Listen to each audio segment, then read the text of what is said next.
দেশের এই আইন শৃঙ্খলা পরিস্থিতি খারাপের পেছনে কিছু কারণ আছে। প্রথম কারণটা হচ্ছে যে আমরা নিজেরা হানাহানির মধ্যে ব্যস্ত, একজন আরেকজনের বিরুদ্ধে বিষোদ্গারে ব্যস্ত। এটা একটা চমৎকার সুযোগ অপরাধীদের জন্য। যেহেতু আমরা একটা অরাজক পরিস্থিতির মধ্যে বিরাজ করছি, তারা খুব ভালোভাবেই জানে যে এই সময়ে যদি এই সমস্ত অপরাধ করা যায় তাহলে এখান থেকে পরিত্রাণ পাওয়া সম্ভব। সেই কারণে এই অপরাধগুলো হচ্ছে। আমরা যদি সংগঠিত থাকি, একত্রিত থাকি, তাহলে অবশ্যই এটা সম্মিলিতভাবে মোকাবেলা করা সম্ভব হবে। Police, RAB, BGB, TGFI, NSI এগুলো দেশের জন্য অত্যন্ত গুরুত্বপূর্ণ কাজ করেছে অতীতে। খারাপ কাজের সাথে অসংখ্য ভালো কাজ করেছে। আজকে যে দেশের স্থিতিশীলতা, দেশটাকে যে এত বছর স্থিতিশীল রাখা হয়েছে, এটার কারণ হচ্ছে এই সশস্ত্র বাহিনীর বহু সেনা সদস্য, সিভিলিয়ান সবাই মিলে এই অর্গানাইজেশনগুলোকে, অসামরিক, সামরিক সবাই মিলে এই অর্গানাইজেশনগুলোকে এফেক্টিভ রেখেছে। সেই জন্য আজকে সুন্দর, এতদিন ধরে আমরা একটা সুন্দর পরিবেশ পেয়েছি। এর মধ্যে যারা কাজ করেছে, যদি অপরাধ করে থাকে সেটা শাস্তি হবে, অবশ্যই শাস্তি হতে হবে, না হলে এই জিনিস আবার ঘটবে। আমরা সেটাকে বন্ধ করতে চাই চিরতরে, কিন্তু তার আগে মনে রাখতে হবে আমরা এমনভাবে কাজটা করব এই সমস্ত অর্গানাইজেশনগুলো যেন আন্ডারমাইন না হয়। আজকে পুলিশ সদস্য কাজ করছে না, এটা বিশাল বড় কারণ হচ্ছে অনেকের বিরুদ্ধে মামলা, অনেকে জেলে। RAB, BGB, DGFI, NSI panicked. বিভিন্ন দোষারোপ, গুম, খুন ইত্যাদি তদন্ত চলছে। অবশ্যই তদন্ত হবে, দোষীদের বিচারের আওতায় আনতে হবে। এমনভাবে কাজটা করতে হবে যেন এই অর্গানাইজেশনগুলো আন্ডারমাইন না হয়। এই অর্গানাইজেশনগুলোকে যদি আন্ডারমাইন করে আপনারা মনে করেন যে দেশের শান্তি শৃঙ্খলা বিরাজ করবে, সবাই শান্তিতে থাকবেন, সেটা হবে না, সেটা সম্ভব না। আমি আপনাদের পরিষ্কার করে বলে দিচ্ছি,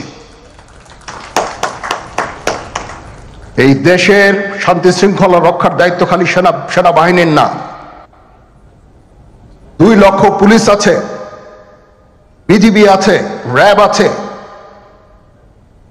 আনসার ভিডিপি আছে, আমার আছে হচ্ছে 30,000 সৈন্য।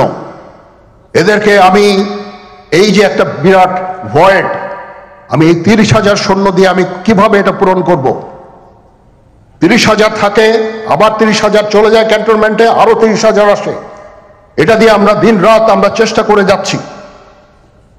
এখানে যে সমস্ত উচ্ছৃঙ্খল কাজ হয়েছে সেটা আমাদের নিজস্ব তৈরি, এটা আমাদের নিজস্ব ম্যানুফ্যাকচার, আমরা নিজস্ব এইগুলো তৈরি করেছি। এই বিপরীতমুখী কাজ করলে কেসে কখনো শান্তি শৃঙ্খলা আসবে না, এই জিনিসটা আপনাদের মনে রাখতে হবে। ভিশনের ফুলঝুরি মেগা অফারে ফ্রিজ কিনলেই পাচ্ছেন 16 পিসের আকর্ষণীয় গিফট বক্স একদম ফ্রি। আজকে একটা বেদনা বিধুর দিবস। 2009 সালের 25শে ফেব্রুয়ারি আমরা এই 57 জন চৌকস সেনা অফিসার, এবং শুধু তাই নয়, আমাদের কিছু কিছু পরিবারবর্গর সদস্যদের আমরা হারিয়েছি। এখানে আসার সময় এই ছবিগুলো আমি দেখছিলাম। এই ছবিগুলো আপনারা অনেকে ছবিতে দেখেছেন, কিন্তু এগুলো আমার সব চাক্ষুষ দেখা।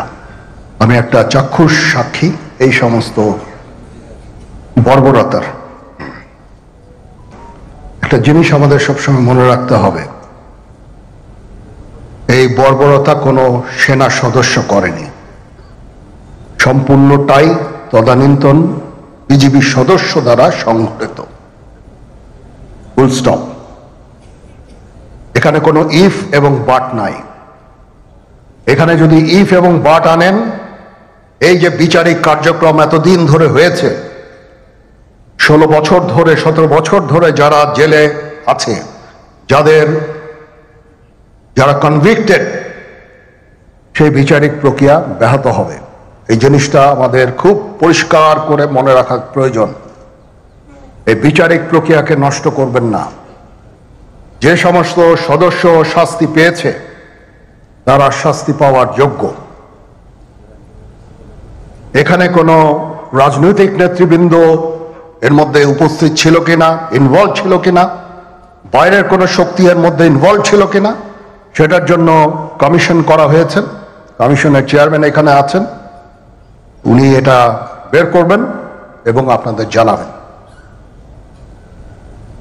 বটম লাইন হচ্ছে যে এই সমস্ত আমাদের এই চৌকস সেনা সদস্য যারা প্রাণ হারিয়েছেন, তারা প্রাণ হারিয়েছেন তদানীন্তন বিডিআর সদস্যদের গুলিতে। আমরা নিজেরা এই সমস্ত জিনিস নিয়ে অনেক ভিন্ন মত পোষণ করছি। কেউ কেউ এই জিনিসটাকে ভিন্ন খাতে প্রবাহিত করার চেষ্টা করছি। সেটা আমাদের জন্য মঙ্গলজনক হবে না। আজকে যদি আমার যে উপদেশ আমি কিছু দিয়ে যাব, সেটা যদি আপনারা গ্রহণ করেন, আপনারা লাভবান হবেন, আমি এটা আপনাদের নিশ্চিত করছি। আমরা নিজেরা ভেদাভেদ সৃষ্টি না করি, আমরা নিজেরা ইউনাইটেড থাকি। আমাদের মধ্যে যদি কোনো সমস্যা থেকে থাকে, কোনো ব্যত্যয় থেকে থাকে, কোনো গ্রিভান্সেস থেকে থাকে, সেটা আমরা আলোচনার মাধ্যমে সমাধান করব। এটার জন্য ডানে বায়ে দৌড়িয়ে কোনো লাভ হবে না, নিজের ক্ষতি ছাড়া কোনো লাভ হবে না। আমি আপনাদের এই জিনিসটা নিশ্চিত করে দিচ্ছি।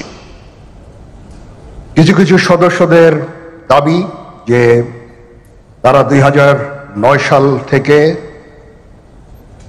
আজ পর্যন্ত বিভিন্ন শাস্তি পেয়েছেন।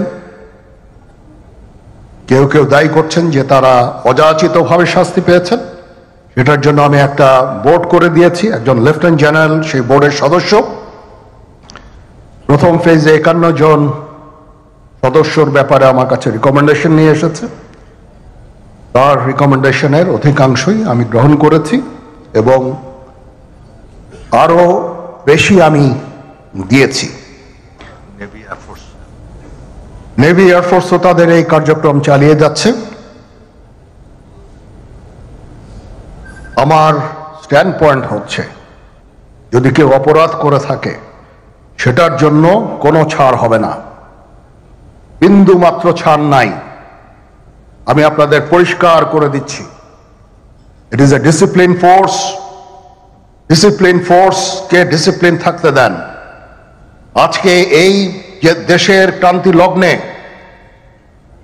সমস্ত বাহিনী, সমস্ত অর্গানাইজেশন বিপর্যস্ত হয়ে পড়েছে। খালি সেনাবাহিনী টিকে আছে, বিমান বাহিনী টিকে আছে, নৌবাহিনী টিকে আছে। কেন?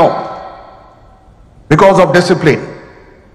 তারপরেও আমি আমার অফিসারকে আদেশ দিয়েছি, যদি সামান্যতম কোনো সন্দেহের অবকাশ থাকে, কোনো কার বিরুদ্ধে যেই অ্যাকশন নেওয়া হয়েছে, অপরাধী কিনা যদি সামান্য কোনো সন্দেহের অবকাশ থাকে, সেটা তাদের ফেভারে যাবে। এটা হচ্ছে আমার ঢালাও নির্দেশ। সেই হিসাবে বিভিন্ন প্রস্তাব আমার কাছে এসেছে। কোনো কোনো প্রস্তাবে আমি আরো আমার নিজে থেকে যোগ করে আরো বেশি আমি দিয়েছি। এভাবে পর্যায়ক্রমে অফিসাররা অ্যাপিয়ার করবে, আসবে এবং তাদের এই জিনিসগুলো আমরা দেখব। দেখে যদি মনে হয় যে তাদেরকে করার অবকাশ আছে কিছু, অবশ্যই আমরা করব। এটা ন্যায় নীতিতে আমরা প্রতিষ্ঠিত থাকব ইনশাআল্লাহ। আপনারা কিছু মনে করবেন না, আজকে আমি একটু পরিষ্কার করে আমি কথা বলতে চাই। আপনাদের সবার হয়তো ভালো নাও লাগতে পারে, কিন্তু বিশ্বাস করেন, আমার এটা যদি আপনারা গ্রহণ করেন, আপনারা লাভবান হবেন, কোনো ক্ষতি হবে না দেশের। আমার অন্য কোনো আকাঙ্ক্ষা নাই। আমার একটাই আকাঙ্ক্ষা, দেশ এবং জাতিটাকে একটা সুন্দর জায়গায় রেখে ছুটি করা। I had enough. Was last 7-8 months I had enough. আমি চাই দেশ এবং জাতিকে একটা সুন্দর জায়গায় রেখে আমরা সেনানিবাসে ফেরত আসব।